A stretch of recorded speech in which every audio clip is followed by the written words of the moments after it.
Hello and welcome everybody, I'm Roleplay Commences and this is Crusader Kings 3, and I'm excited that today we have a bit of a different episode, a bit of a different introduction, because we will be taking a look at not just the geopolitical situation, but also of course at a topic that I think in this episode will be a bit more prominent than it would be in other episodes.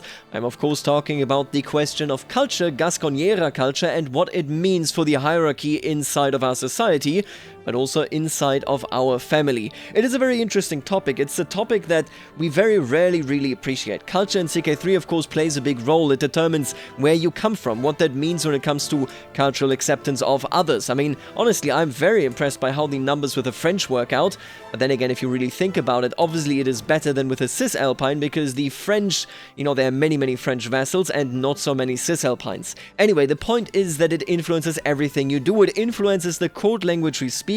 It influences the rites that we practice. We are a member of a culture called Gasconiera that was founded under Vea the Impaler, but I really want to say that in a very vague tone. Founding a culture doesn't really work. It's just that, I created it, mechanically speaking, in the year 948, when I was Prince Vea the Impaler. I believe at least that is when we did it. Yeah, this is, I think we can actually verify this. Give me a second. Shouldn't this be, no, not in the encyclopedia, I think it will be in the lineage. 946, that was the time indeed of Duke Vea, 948 I should say. So Duke Vea did this, but he didn't actually declare, hello, I am the first Gasconiera. No, instead, of course, it was a natural process. We see a culture that basically sprung from the Basque language, that sprung from the Basque culture here in Basconiaco of, Gascony, and we adopted many rites that were already present in this region and then melted them together. We are now Frankish heritage rather than Iberian, as you can see. We speak the Basque language, and it became the code language of the Holy Roman Empire and of everybody in northern Iberia. But it's not just that. We also adopted chanson de geste, we adopted chivalry, we adopted the Visigothic code and ritualized friendship from both of these cultures, basically becoming one. And it's an interesting angle, because we are not Basque.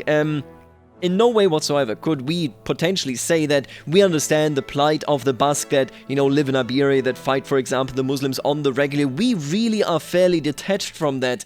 And yet, of course, we are not really Frankish. Yes, many of our rites, and I would say the majority of our rites, with chanson de geste and chivalry playing as big a role as it has, I would say the majority of our rites ultimately are Frankish at this point, although, of course, we kept the Basque language, at least in its larger form. I assume that our Basque is different from the Basque that they speak in the actual Kingdom of Navarra.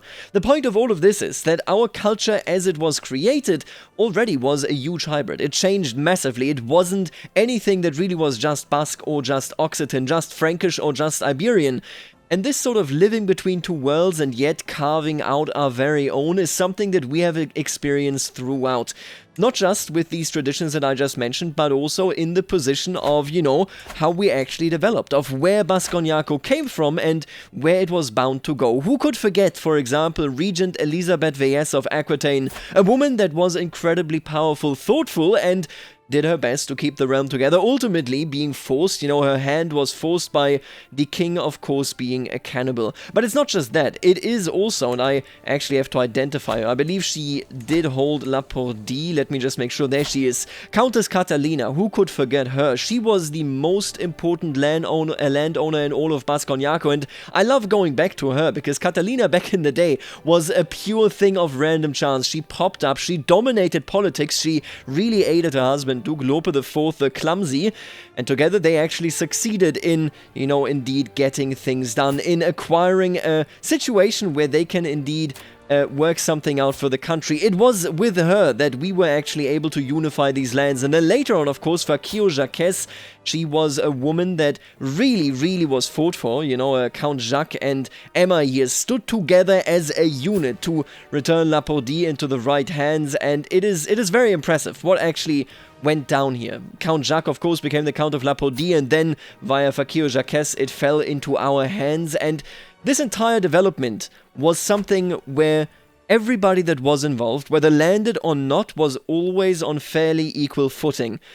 When we look at the Eromata Imperius Santua, I talked about this a couple of episodes back, you usually look at an empire that is it's just nonsensical, because commonly when a player is strong enough to take the HRE decision, it is a realm that basically they created with force, that they created by subduing others. We didn't do that. We sat down with others and we said, let's come to a compromise in the name of Christianity. Let's do what, of course, Pope Stephanus V, the last, and we're going to get to him in a second as well, but what he would have wanted, right? And everybody sat down and agreed. And this is the exact same way that we ruled here in Basconiaco. Yes, they were tough times, they were terrible times, but I think compromise and consent meant a lot in most of the ways that we approached life. And we are, because of this, in the remarkable position where the Holy Roman Empire makes the most sense out of any scenario that I have ever personally created. I am in no doubt, you know, that there are many other very fitting scenarios of other playthroughs, but this is very remarkable for me. And it leads us to a position where there is a bit of a dissonance, not with us and the HRE, but with us and our culture. Martial men only, for example, and our succession laws being male preference. Those don't really fit us. The equality, the consent that we have preached and that we have lived, that is something that, you know, still needs to overcome this hurdle. And in this episode, and I really want to highlight this in this way, we will actually be able to do this. Once we reach high crown authority, we can then actually change to equal. You can see that it is the only thing that is required. And then, you know, we are truly equal and we can reform the culture itself to allow for everybody to serve in our armies. I'm very excited for this because, again, as radical as a decision this will seem when we click this button and then the culture says, hello, this is now different, it isn't actually that different. We had a woman, a mother, that really was excellent at fighting. She was really good at what she was doing, you know, together with the artifacts. I believe she reached something like 21, 22 in prowess. So I'm very excited to frame it in this way, where it is the Gasconiera culture that lived through our family and the families that surrounded us that really made it clear men and women in this culture are equal. We are simply, in this episode, going to be enacting this. I'm a huge fan of this. Again, it feels very natural to do so. I hope that you are equally as excited when it comes to this. It is a change to the culture that we don't really see all that often. I'm also exceedingly happy that I will then finally be able to actually spar with my knights, even if I have a female character. That is an added bonus there for sure. Nonetheless, the Eromata Imperius Santua itself will of course remain male preference, largely because we are the only culture in the Empire that feels this way. We are quite remarkable as it is. Now, the other things that I want to bring up is the question of why was Pope Stephanus called the last? And I saw two amazing comments. Seriously, I loved reading those. I think they were very, very nice. The first one looked at it from a positive angle. It basically stated, hey, you know, according to the Bible, of course, the first one will be the last one and the last one will be the first. And Pope Stephanus was such an amazing servant for Christianity. He did everything in his power to reiterate that order, that standing together, solidarity, and indeed continuation of the Roman Empire was incredibly important, and his life's work was completed. It wasn't a failure, it wasn't an attempt, it was done. He was the last one, or rather he is in this position where he is indeed one of the greatest Christians to ever live. I love that interpretation, and I'm absolutely certain that Emperor Philippe will go with this one. The other one that was fairly negative, but also comes from, you know, an angle I think that is quite realistic. It is an angle that speaks of the question of the populace. The other one was essentially stating, yes, of course, the papacy right now looks strong, but it's on the way downwards. The last of the strong popes, the last of the independent, and I love this, by the way, I never even noticed this. Oh yeah, I love this a lot, that it actually lists it here. But the last of the popes that could have essentially erected a kingdom on earth, a kingdom of heaven on earth, has now passed. Pope Stephanus was the last to truly hold power. Rome, so the citizens of Rome, may see themselves in a bit of a downward spiral. Now that the power, now that the decision-making abilities actually move to Aquitaine. I love both of these interpretations. I want to leave them in the air in this exact way because I think it is very important to look at history from a non-objective lens. I can't tell you which one of these interpretations is truly correct. I mean, the game couldn't really tell you either. Then again, actually, if I looked at the nickname, I'm pretty sure that I could find out whether it's a negative or a positive nickname and what it is handed out for, but it doesn't really matter. Both of these interpretations are very, very cool. And I would like to keep them in mind as we continue, because, you know, depending on where the papacy goes, where its power goes, I think we can tell what really is up with that nickname. Then the last thing that I want to bring up, and I know that we're already 10 minutes in, but hey, you gotta do that sometimes, especially when you have as big a change before you as changing your culture, and slowly but surely, I'm sure, are walking towards Emperor Philippe the Great becoming old. I want to bring up Venice, because Venice, of course, aided us here. Serene Dogaressa Marietta, a woman yet again, was indeed at the forefront of fighting the Eastern Roman Empire, the Greek king, now Vasilevs Theoktistos, of course. There has been a lot of intrigue, I think, at the Eastern Roman Empire's court, ending indeed with the beheading of Vasilevs Simeon. I can only assume that there was some court intrigue, some court betrayal. Maybe it was Vasilevs Theoktistos, or it was his wife that really pushed towards this. I can't tell you that, of course. That is a lot more complex than we can see from our throne here in Carcassonne. But all that aside, I do think it is valid to say that Serene Dogaressa Marietta actually has two very interesting dynamics that are very, very important for us. The first one is the fact that, you know, it was said on a different platform that quite potentially the Hafsid Emirate was encouraged by Serene Dogaressa Marietta, who of course was a very close friend, a very close companion of ours in this war, that they should be attacking Vasilea Romayon because they can get capital out of it. Emir Akli II, Ibn Akli, they are pirates, they are privateers, they have been that for quite some time. The Ikritis culture is very, very unique in that sense, and it can't be a coincidence that after they started, you know, taking over the trade, for example, here in this region, and when they founded their own mercenary companies and such, it can't be a coincidence that they lay claim to more and more islands that dominate this region here when it comes to trade, and that Venice, now free of the shackles of the Eastern Roman Empire, wants a very reliable trade partner. I feel like the Hafsid Emirate and Venice are working together here, and it might not just be that. It might also be the case, and this was historically actually true as well, roughly, literally around this period. May I just add that it's very funny to me that we're actually hitting just the right moment pre-Crusades where this sort of situation makes a lot of sense. What I'm talking about is that the ability to wage a war in the Holy Land, so the Crusades, was only given to the Christians when, down here, Almadia was actually destroyed by a raid organized largely by the Genoese and the Pisans. They went ahead, they, you know, destroyed the most important port, the most important city when it comes to North Africa right here, and with that, all of a sudden, differed, or rather ended, centuries of piracy in the central Mediterranean, centuries of interruption and centuries of naval supremacy by the Muslims. They turned the trend right there, and then with that were unable to actually bring supplies and such to the Holy Land. I would argue that we are in a pretty similar situation. I don't know whether we are looking at a crusade coming for us. I don't know whether that crusade would go for the Holy Land, but I can tell you that no matter how we look at it, the Christians, without a doubt, law-wise, are in a position where they could make it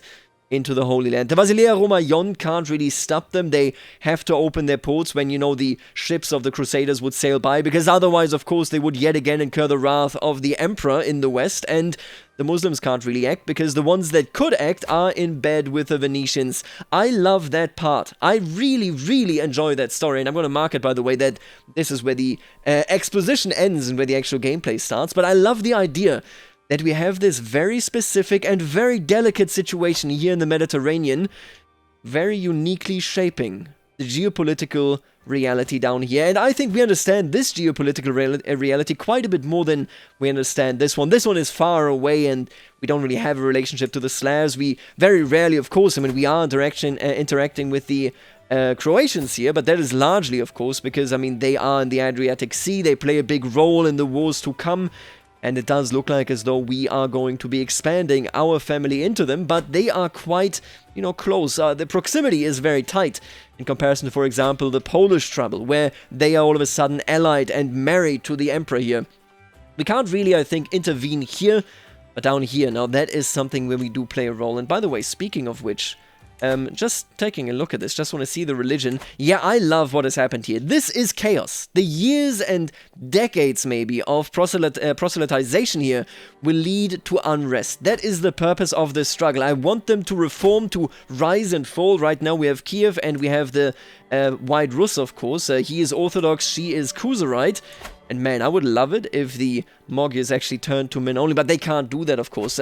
Just as to finish that explanation there, we can't do it until we get the royal prerogative to actually change our authority, and they obviously can't do that because they're still in tribal.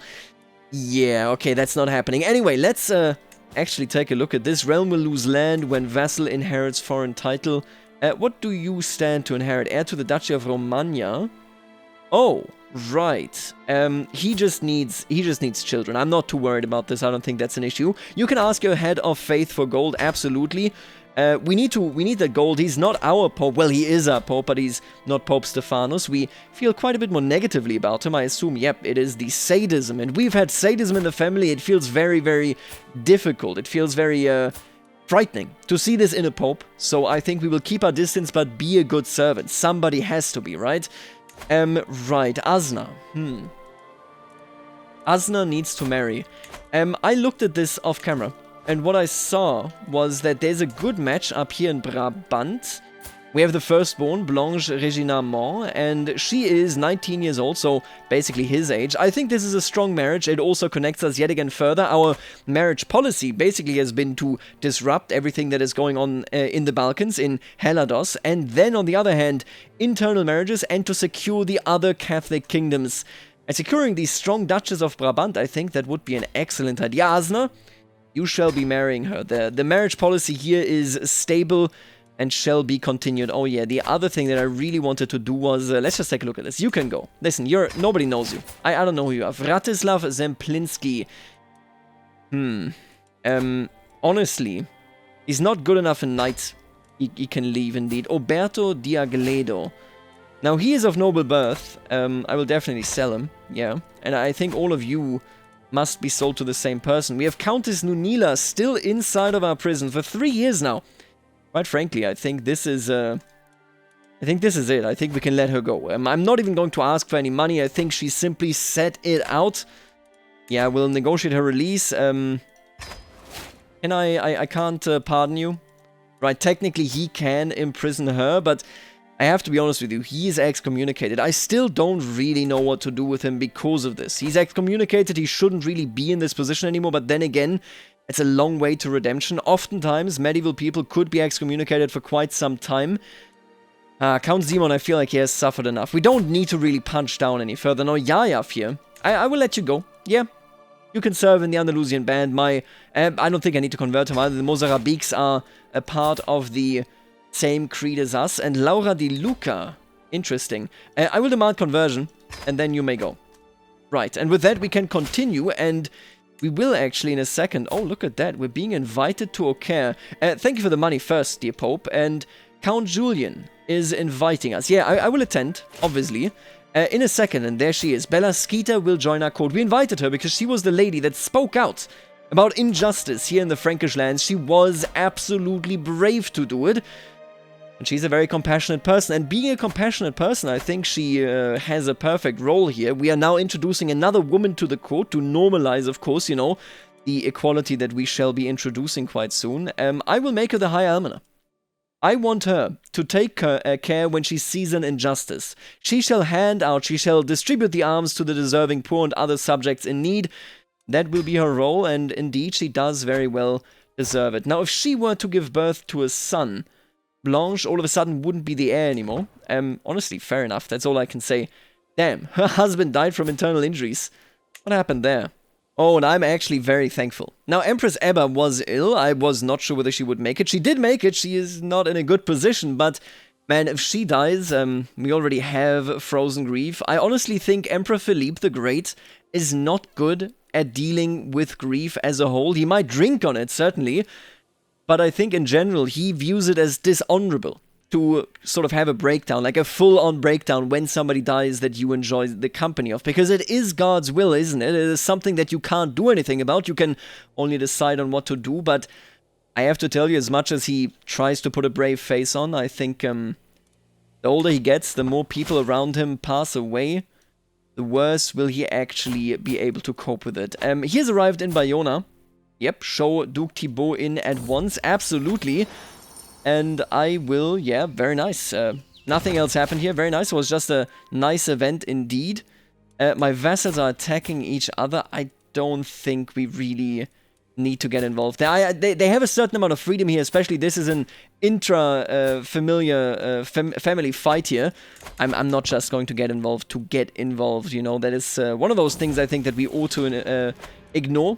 Largely because, of course, this is a very decentralized realm. Now, Bourgogne seemed to enjoy her latest feast immensely. She got along quite well with everyone she spoke to, even the adult guests. Yeah, be gregarious. I welcome this. Bourgogne, you are the lady of the empire. You will be out there. And man, she is more perfect for this job than he is. Then again, they are genuinely kind of just the perfect couple. Wouldn't you agree when it comes to the idea of can they run an empire? She is prepared. She's gregarious, ambitious, and humble. She knows when to stop. She knows what to do and what to approach. The only negative here that I can see is that he is indeed arbitrary, but they do complement one another quite well. I hope that her education turns out well, but she is diplomacy, and he is, of course, learning. He is the sort of person that knows exactly what to do when it comes to the religious things. Speaking of which, anyway, we are building this cathedral, still going strong for another 3 years. We will be building up these fortifications as well. Mind you, the cathedral is a much more impressive signature building. You're going to see that in the 3D visualization than the Imperial fortifications. But we are going to build the Imperial fortifications just to give, you know, a bigger chance to Carcassonne to really be there in the center of attention and hold stand by indeed being a bit more fortified than a normal location would be. It's really just a roleplay thing anyway, right? But yeah, no, I'm going to go ahead with that. I'm going to build that, and let's hope that it will do good for us. And look at, wait a minute. How does this happen? It is male preference. Oh, he was born a bastard. Oh my god, I don't think he is a bastard. I'm 99% certain. Wait, you died, right, in 1061, November. You were born... Wait a minute. No, it is a bastard. It absolutely is a bastard. Oh my god, of course it's a bastard. He was born in 1065. Her husband died in 1061. Okay, I mean, that's good. It secures the succession for Blanche here, right? This might ultimately even lead to Asna, indeed, having this land fall into the Empire. We want to bind Lotharingia as tightly to us as we can. Because this is, of course, where the palace in Aachen is. We should never forget that. Oh my god, and only now do I notice. Despotissa Barbara of Helados calls us into a war against Vasilevs Theoktistos of the Vasilea Romaion. Should we succeed here, he would be dethroned. He would be banished. I will definitely say yes. This involvement in the internal politics of the Vasilea Romaion was the literal point of this marriage. Now, he is still Catholic. I like it. I'm very thankful for that. Let me actually take a look here at your throne room. Anything interesting here? Letter from Ecumenical Patriarch Theodoros. I don't like that. That clearly shows the dedication to the ideals of the Orthodox Church there. And then just a statue. Nothing notable here, I think. She does have a bunch of court artifacts, though. Yeah, just a bunch of chests and statues. They love statues, don't they? Yeah, it goes away if you just do what I just did there. I will offer her to join the war, and I will join the war, but we are going to merely use a certain number of knights, and knights that are in certain positions. I will not have you come. I will actually recruit you to my court, absolutely, and make you a knight indeed. Blaya is a mayor, he will stay. Bar will not be coming with us. Savoy, honestly, close enough, they will be coming with us. Auvergne is Aquitaine. I expect basically my core Aquitanian vassals to come with us in these wars. All of you are fine. Isoldoun can stay home. Agen comes with us. Novara comes. Poneroy, he is French, he will not be coming. Emilia... he will be coming. Yeah, basically what I'm doing here is I'm trying to find people that are in a good proximity, that are fairly close to where we are fighting, so that largely only they will be coming with us here. Even if that maybe means, I mean, Nuno now appears to be serving as a knight. Even if that means that Nuno, you know, may fall. He's a good fighter, and he should be a good fighter if he wants to be the emperor.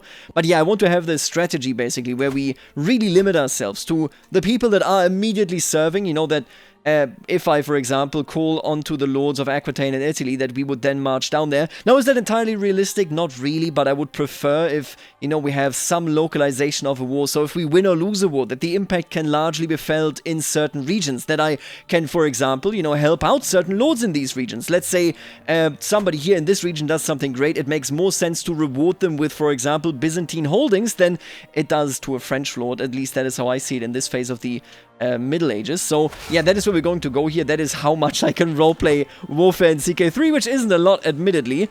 It's not that easy to really roleplay warfare in CK3 because there's just not much roleplay potential there. What is this? Your son Nuno has taken great interest in my work as your court chaplain as of late. If you were to graciously allow me to spend some time with the young man, he is sure to learn quite a few things about the history of our realm and the traditions of our people. Yes, that is actually perfect. As long as you know what you're doing, he becomes his mentor. I would rather teach him myself. Ooh, I would kind of like to teach him myself. But I like the idea that Patriarch Eneko of the Eromata Imperius Santua, I assume the Cardinal basically, right, that he goes here and is going to do it. Yeah, absolutely, as long as you know what you're doing. I believe that you can do this. He has gained a favor hook, fair enough. I might even reward him for that, but let's just finish on the war here as we are still busy. And look at that, I really, what I want to point out here, and it is, gameplay-wise, it's not relevant at all, but what I want to point out here is that we have the audacity to sail into the heart of the Byzantine Empire, of the Basileia Romaion, and they can't do anything. Helados dominates, of course, the Aegean Sea. The half-seeds dominate the Aegean Sea, and they appear to be allies, indeed, of Venice. And Venice is our ally. I really, really enjoy what has been going on here, what this really means for us. The fact that we can freely traverse here in these waters that most certainly are not ours. It is something that you wouldn't see often. And we do have a guardian issue here. I would like it if Alva did it himself. It's his son. He better spend time with Carlos. That is really all I can say here, I think. A scheme at court to kill my patriarch Eneko. You know, now that I heard of this from Duke Friedrich, who, by the way, appears to be hurt. Yeah, he lost a leg, actually. I will put him on Fine Secrets in our capital. Maybe he will find out something interesting. But we'll see about this. I'm not a very, espionage-geared person, but if somebody wants to kill a holy man, then obviously I have to get involved. And here we actually have the first fight. You can see that they followed them into Bulgaria, and our wise allies actually retreated into the mountains here. Very, very easy fight. Really gotta tell you. The voice of reason. Another council meeting, another conflict. Spymaster Friedrich and Patriarch Eneko are arguing violently about the ongoing war. As Emperor, I could silence them with a single word, but I have a better idea. My diplomatic pursuits have given me insight on how to handle situations like these to please everyone. I appreciate what Friedrich has done for the realm. He has served and he has given. But obviously the church ought to be respected. It plays a big role, and he is instructing Nuno. I would like to find a compromise if we can. I arrange a good compromise or a great compromise. I may even fail to do it, but let's just take a look at this. Find a compromise that makes everyone happy. It's at least a good compromise. I am basically trying to stop them from fighting in an extreme fashion. I'm not the commander here, but be that as it may, this was a devastating battle for the Greeks, as it should of course be. Let's just take a look at this. Nobody here. Oh, somebody did get imprisoned. Not by us, but Dux Ishkanik is now indeed in prison. It's our time to shine, I think, and that means we will start sieging. Let's get that party started, eh? Oh, and we have a bit of a doubling here, but that's okay. As our Order of the Order of St. Jake grow, we need more land from which to organize our defense of the Catholic faith. The city of Andorra is perfectly suited to our purposes, and we wish to lease it into our service for our cause. It is perfect. I mean, literally, protection of Iberia. They will be holding the mountain pass, one of the mountain passes, I should say, that actually would allow an enemy to pass into the Christian heartlands. This is a great idea, Grandmaster Gimeno, and of course, I will grant you your request. Alternatively, we could offer them Vierson, that is in France. No, I don't think so. Your request is granted for God. For God, indeed. And it is free money, in a way. Has to be said as well. Wait, what was that? Somebody's sieging me? Polars? Ah.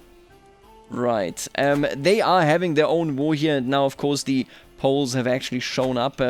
Not a big fan, but our armies are sadly busy over here. Can't really get involved there. Espionage bastard. What is this? Duke Friedrich has uncovered a secret held by Count Simon. Okay, interesting. Wait a minute. So, unbelievable. Count Simon's disputed heritage secret. Wait a minute. Was he not the rightful king of France to begin with? I need to check this out. Charlotte Carling Frontenhausen's daughter. Ramilda is almost certainly... Ah, Ramilda is a bastard. Romilda von Eschenloch. If I can... See, I would want to invite her here just to keep her basically as a hostage. So that Count Simon can't rise up. We, again, have plenty of reservations here. Wait a minute, he's a murderer? Murdered him in 1066. Now, the excommunication, I could turn a blind eye to this because I believe that he was a good man, that he wanted to repent, but he never wanted to repent. I'm going to blackmail him with this, right? Or at least I'm going to attempt it, I should say. Blackmail refused. Whether it is a misguided sense of pride or fear of some greater reprisal, Count Simon claims that I hold no sway over him. He knew that this was my attempt to basically get him to go to prison without giving any resistance. I don't think I want to do it. I don't want to ruin her life. What I wanted to do, I meant to attempt to get Count Simon to understand that he should simply give in and go to prison so that I can probably make him abdicate, quite frankly. I don't think he deserves to be in a position of rulership. Yeah, okay. Let's mark this down. We will have to, after all, we will have to deal with the King of France. Well, with the former King of France. I blocked it out for quite some time because I was looking at it... Okay. I was looking at it from a situation... Oh my god, against it, he will step... Oh my god! No way. You are kidding me. Duchess Elisabeth of Romagna. Huh. It's fine, like, I completely, I accept that, but yeah, he lost that, didn't he, Garcia? Oh, you fool. We will deal with the French king. I'm not too concerned about the papacy holding some land here in Barcelona. We can, sooner rather than later, I'm sure, you know, reintegrate that. All of these lands, you have to understand, don't worry about them too much. We have the authority in our hands, and that is all that matters. But yeah, the former king of France, now that he has murdered somebody out in the open, I reckon there's really only one thing that we can do, and that is, indeed, teach him a lesson. A lesson that he, without a doubt, won't be appreciating. Perfectly arranged marriage. Two commoners from powerful local families recently wed in Marzana. The groom, a handsome, intelligent, virtuous youth, and the bride, a beautiful, clever, gentle maiden. The two were apparently friends as children, and the match a perfect and blissful one. During the wedding, to the amazement of all, the clouds appeared in the shape of various good omens, and some claim that they heard sounds and voices from heaven above blessing this marriage. Interesting news. I'll send them a present. Absolutely I will. Yeah. A wedding between the son and daughter of two influential commoner families was recently held here. Yeah, I think that is indeed, honestly, a symbol for the entire region. We will do well. We are in good hands. Our rulers and our children are of good blood and good connection. Let's go and destroy the Byzantines here. If we can catch them, which indeed we can. I will do it personally. I think we can indeed win this. We have the stronger men-at-arms here, I reckon. And are we in the hills? Oh, no, these are plains. Still good for our caballeros, but not perfect, of course. They have been defeated. And man, I love seeing the caballeros wipe them out in the later phase. I think... Yeah, we did capture somebody. That's pretty good. I'll definitely take the victory there, but... what can you say? Was this a surprise? I don't really think it was. No, absolutely not. Should we siege Constantinople? I mean, you know what the answer is, right? What is this? Despite our best efforts, right, he can't find any other secret. So we can't find out who is plotting against the Patriarch. Yeah, let's not waste any more time. Let's just hope that we can stop the plot. What is this? Support. Concerned for my current war, my friend King Garcia has paid out of his own treasury to aid my efforts. I could not be more thankful. I actually could not be more thankful indeed. Yeah, wow. Very interesting, by the way. I'm very eager to see what Duchess Elisabeth of Romagna is going to do. If she goes for independence, we may yet see a direct pivot. If she doesn't go for independence, what is this, an artifact claymore? If she doesn't go for independence, we may very well see maybe a prolonged conflict with the papacy for future rulers. Certainly not with him here, but for future rulers, I could definitely see it. Oh, and we caught them in Constantinople. We actually caught them. Wow, that is rough. This will take merely 5 years. I'm sure that you got the time, right? Chaldevan Dynasty, Estefania. She's a giant. May you grow strong and wise. I hope that her life will be okay. Indeed, yes, she is still the heiress to Brabant. Man, she is pumping out these bastards, isn't she? Adele, good luck. It looks like Brabant is indeed a good political move. It appears to be working.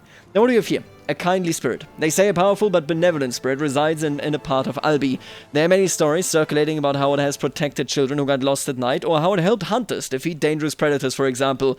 Let us hope it continues to protect the locals then. We have had an extraordinary amount of good fortune just in the last few years. I like it. I really, really do. And obviously we're going to take this fight here. Oh, okay. No, he was ill.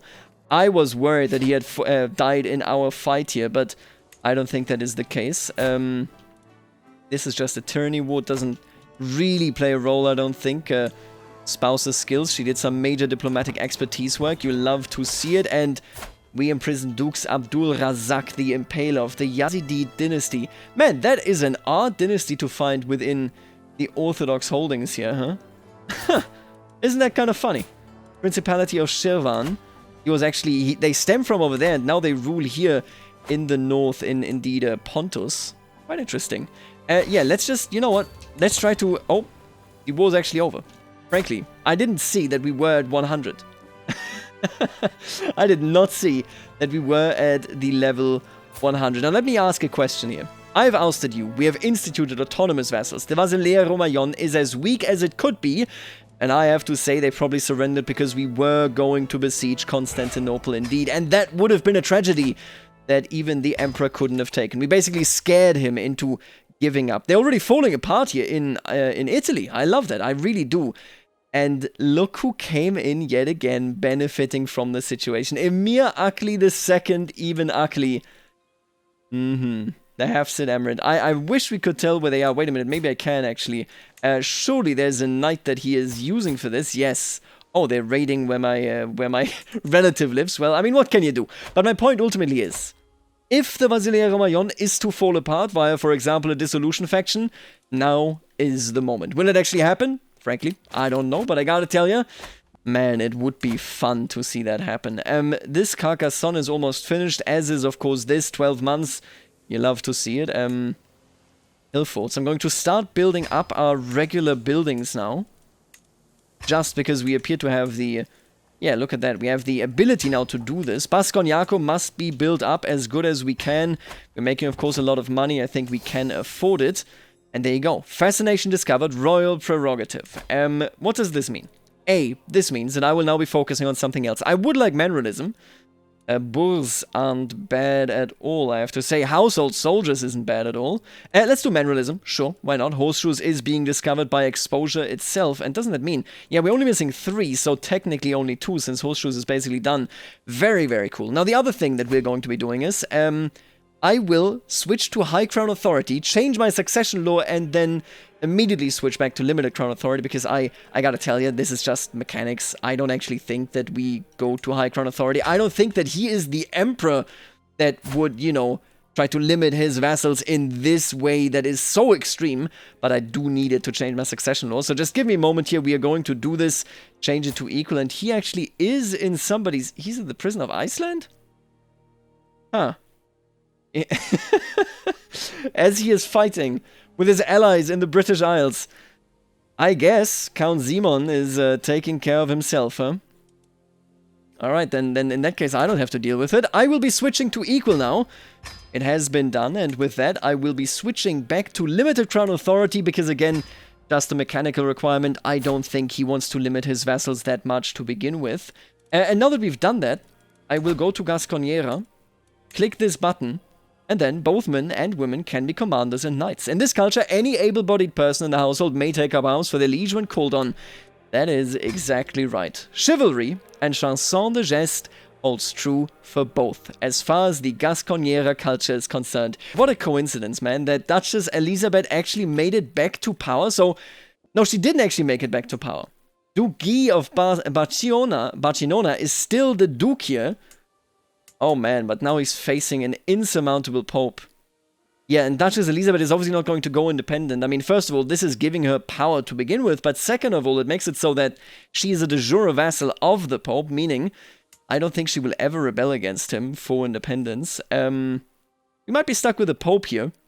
Or with the papal lands, I should say. But that is, again, that is an issue for future emperors. I could see the AI simply just trying to kick them out. And speaking of this, by the way, so it's going to take a couple of years to implement this. Speaking of this, what is the new exposure? Artillery spheres. Okay, naval speed plus 25%. I do like that. Yeah, I do like the new exposure here for artillery spheres. This will be done in 24 years. And then very soon we will actually be able to technically proceed. I don't know, I think we're already past the requirement. Yeah, look at that. The Italians are actually already in high medieval. Jesus Christ. They are fast because they are so well developed. So it's going to take some years to actually see this through, to pass this here, but it will happen no matter what. And I think, before I end this episode, no, you know what? Screw it. You will not see the 3D visualization of the Cathedral of Saint-Genian until the very next episode, so don't worry about it too much, yeah? We just got a poem here. How cruel a mistress, a random chance to cast him aside with nary a glance. Right, I appreciate it. This is truly heartfelt, but I have to tell you, I don't really think that we know each other. I will leave you here, and I'll see you in the next episode, where we will hopefully, see some beautiful 3D objects on the map. Until then, later, alligator.